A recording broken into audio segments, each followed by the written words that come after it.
रहीम।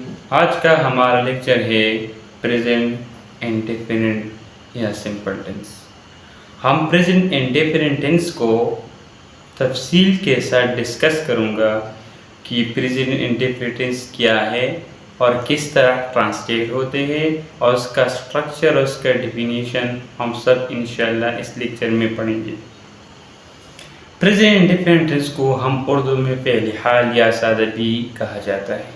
उसकी उर्दू की पहचान क्या है? जुमले के आखिर में ता है, ती है, ता हूँ, ती हूँ वगैरह इस तरह जुमले के आखिर में इस तरह अल्फाज आ जाए, आपको पता लग जाएगी कि वो कौन सा टेंस है, प्रेजेंट इंडेफिनिट टेंस। उसका सेकंड हेल्पिंग वर्ब, उसको हेल्पिंग वर्ब क्या है? हेल्पिंग वर्ब के साथ मदद करता है और इस टेंस में हेल्पिंग वर्ब एस या ईएस है।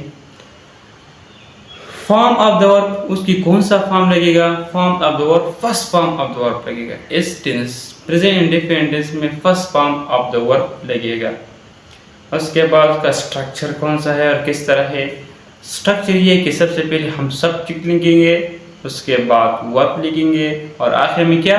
ऑब्जेक्ट लिखेंगे। बस ये स्ट्रक्चर है। 3 वर्ड्स आपको याद रखे कि सब्जेक्ट वो ऑब्जेक्ट, ये पहले टेंस की स्ट्रक्चर है और इस तरह वो ट्रांसलेट कर सकते हैं। ही, शी, इट और singular noun I, we, you, they और प्लूरल नाउन, ये हमारा पास सब्जेक्ट है। He, she, it, I, we, you, they ये प्लूरल प्रोनाउन है। सिंगुलर नाउन है, नाउन की जो थिंग्स, पर्सन और प्लेस की जो चीज़ नाम आ जाए। सिंगुलर नाउन के साथ ही, शी, इट जब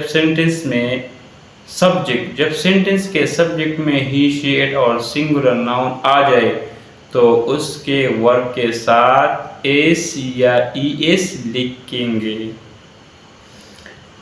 और जब सेंटेंस के सब्जेक्ट आई, वी, यू, दे हो तो उसके वर्ब के साथ कोई भी चीज़ नहीं लिखेंगे, जो वर्ब हो वही लिखना पड़ेगा।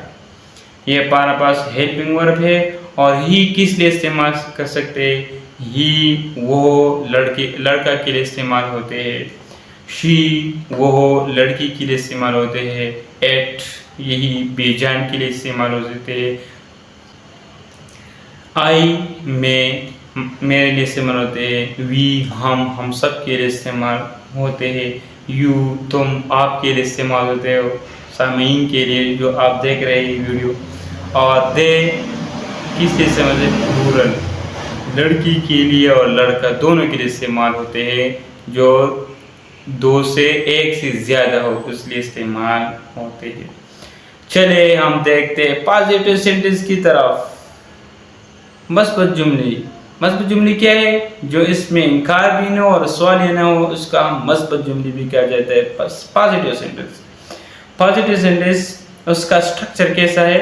सबसे पहले subject plus verb plus object, इस तरह वो सब्जेक्ट है, स्ट्रक्चर है इसका। मैंने एक जुमला लिखा है, वो स्कूल जाता है। बिल्कुल सिंपल और इजी सेंटेंस। तो मैंने स्ट्रक्चर लिखा है, सबसे पहले सब्जेक्ट, वो स्कूल जाता है। उर्दू में उसका सब्जेक्ट कौन सा है? वो हो।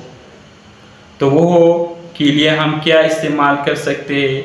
ही, क्योंकि वो स्कूल जाता है, लड़का है। अगर वो स्कूल जाती है तो वो लड़की है, हम इसके लिए शी इस्तेमाल कर सकते हैं। अगर वो स्कूल जाते हैं, वो प्लूरल नाउन है, वो प्लूरल सेंटेंस है, तो हम उसके साथ दे लिखेंगे। तो उसके बाद वर्ब कौन सा है? जाता। उसके इंग्लिश में क्या इस्तेमाल होते हैं? गो। थर्ड हमारे पास मैंने बताया कि जब sentence subject he, she, it और सिंगुलर हो तो वर्ब के साथ एस या ईएस लिखेंगे। तो मैंने क्या लिखा? ईएस। कौन सा? ईएस।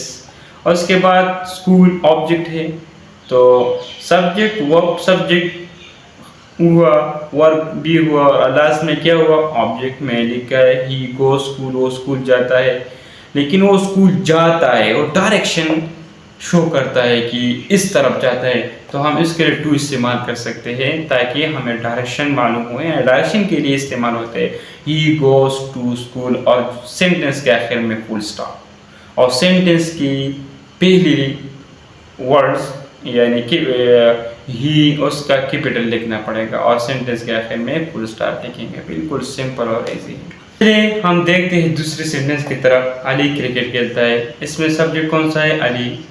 वर्ब कौन सा है? खेलता। और ऑब्जेक्ट कौन सा है? Cricket. Ali plays the cricket. बिल्कुल सिंपल सेंटेंस, अली ने क्रिकेट खेला है।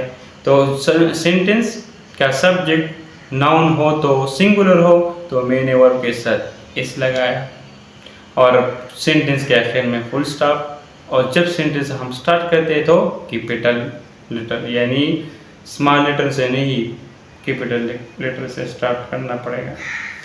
तीसरा सेंटेंस है सना और सारा खाना पकाती है। तो इसमें सब्जेक्ट कौन सा है? सना और सारा दोनों सब्जेक्ट हैं। तो क्या है? सिंगुलर है प्लूरल? प्लूरल है। और उसके बाद वर्ब लिखेंगे। वर्ब कौन है? पकाती है। और लास्ट में क्या? ऑब्जेक्ट। ऑब्जेक्ट कौन सा है? खाना। तो कैसा? सना एंड सारा कुक द मील और फूड, जो भी मील लिखेंगे या फूड दोनों ठीक है। सना एंड सारा कुक द मील। मैंने वर्ब के साथ एस या एस नहीं लिखा क्योंकि इस सेंटेंस का सब्जेक्ट प्लूरल है। उसके बाद थर्ड जुमला है हमारे पास, हम पानी पीते हैं। हम पानी पीते हैं तो हम सब्जेक्ट पानी, ड्रिंक ऑब्जेक्ट और पीते हैं verb. We drink water, we plural noun है। उसके बाद नेगेटिव सेंटेंस में जुमला कैसा है? ही शेड और सिंगुलर नाउन के साथ डज नॉट लिखेंगे क्योंकि इसमें वर्ब के साथ ई एस या ई एस आप लिखना। पॉजिटिव सेंटेंस में आपने पॉजिटिव सेंटेंस में हम वर्ब पॉजिटिव सेंटेंस में हम वर्ब के साथ ई एस या ई एस लिखता।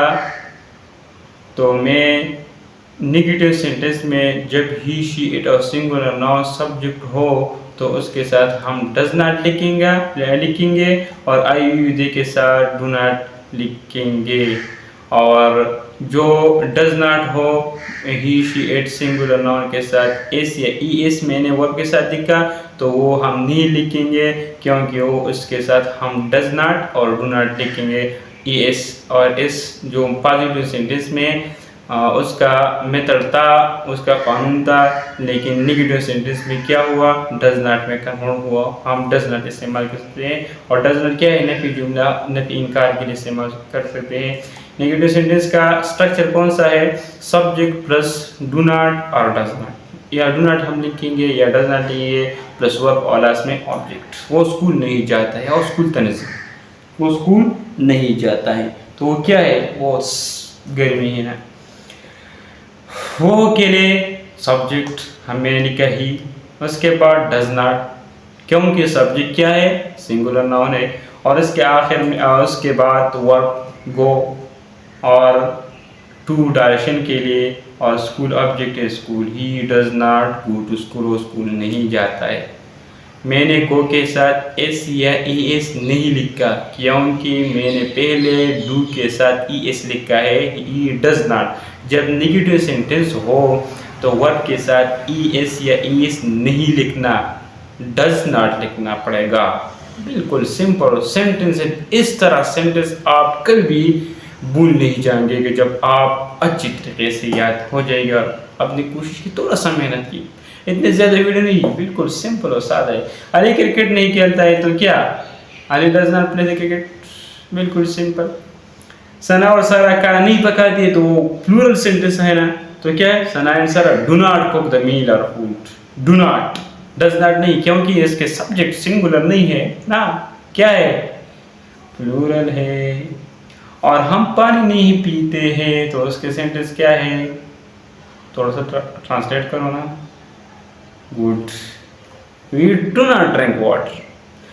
और इसके बाद हमारे पास लास्ट इंटरोगेटिव सेंटेंस, सवाली जुमला। सवाली जुमला जब आपसे कोई सवाल पूछेगा ही शी इट और सिंगुलर नाउन के साथ डज, और आई वी डू प्लूरल नाउन के साथ do, subject before the subject, सबसे सब्जेक्ट से पहले हम डू या डज लिखेंगे तो क्या बनेगा, सवालिया सेंटेंस, इंटरोगेटिव सेंटेंस में कन्वर्ट होता है। तो उसके लिए स्ट्रक्चर कौन सा है, डज नॉट, डू और does plus subject plus verb, और लास्ट में क्या है, ऑब्जेक्ट है। तो क्या वो स्कूल जाता है, इसके सेंटेंस में क्या हो सिंगुलर नाउन है, उसके साथ हम डज लिखेंगे, और उसके बाद सब्जेक्ट के साथ वो है ही, और वर्ब के साथ जाता है वर्ब है, हम वर्ब लिखेंगे गो, और लास्ट में, और उसके बाद डायरेक्शन के लिए डू, और लास्ट में ऑब्जेक्ट है, ऑब्जेक्ट कैसे है, school. Does he go to school, क्या वो स्कूल जाते, सर स्कूल तजी, पुश्तो में हम कैसे बोलते, सर स्कूल तजी, does he go to school. बिल्कुल सिंपल और सादा सेंटेंस है, इंटरोगेटिव सेंटेंस, बिल्कुल सिंपल, डू और डज सब सब्जेक्ट से पहले लिखा। क्या अली क्रिकेट कहता है, क्या does Ali play the cricket, क्या सना और सारा खाना पकाती है, तो डज ना, डू नॉट, डू नॉट नहीं, डू सना सारा कुछ द मील फूड। क्या हम पानी नहीं पीते, तो मैंने इस सेंटेंस में दो लिखा, सवालिया भी है और इंटरोगेटिव भी है, सॉरी इंटरोगेटिव भी है और नेगेटिव भी है। तो थोड़ा सा सोच कर हम किस तरह वो लिखेंगे, जो वाह बहुत गुड। क्या है, सवालिया के लिए हम डू और डज सब्जेक्ट से पहले लिखेंगे और सब्जेक्ट के बाद नॉट लिखेंगे, तो क्या बिल्कुल सिंपल है, तो क्या हो जाएगी, do we not drink water, do we not drink, do सवालिया के लिए इस्तेमाल होता है और नॉट क्या, नहीं के लिए इस्तेमाल हुआ। बिल्कुल सिंपल और सादा सेंटेंस। लास्ट में एक्सरसाइज है, मैं आपसे एक्सरसाइज लूँगा ताकि आप कंप्लीट से मुकम्मल तौर पर से समझ आ जाएगी, और जो भी आपकी परेशानी हो तो आप कमेंट दे, और ये एक्सरसाइज कमेंट में सॉल्व कर दे, ताकि हम भी मुतमईन हो जाए कि आपने टेंस सीखा, और आप भी प्रैक्टिस करें, ताकि आपकी प्रैक्टिस से आपकी टेंस बहुत आसानी से याद हो जाएगी। मैं तिलावत करता हूँ, इस सेंटेंस को नेगेटिव में भी लिखना है, पॉजिटिव में भी लिखना है, और लास्ट इंटरोगेटिव में भी लिखना है। 3 सेंटेंस एक सेंटेंस ने बनाया। क्या मैं तिलावत करता हूँ, पॉजिटिव सेंटेंस, इंटरोगेटिव सेंटेंस, क्या मैं तिलावत करता हूँ, और नेगेटिव सेंटेंस, मैं तिलावत नहीं करता।